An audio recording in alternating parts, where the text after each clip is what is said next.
Hidup itu seperti puzzle. Tiap hari kita berusaha bagaimana melengkapi hari dengan sempurna. Kadang kepingan yang kita pilih gak selalu tepat. Tapi sering juga kita temuin kepingan yang gak terduga.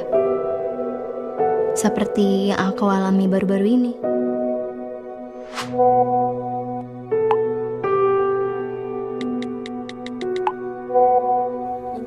Di sini itu namanya trik satu.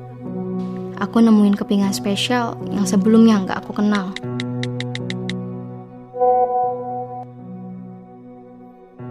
Ternyata aku punya saudara yang selama ini terpisah.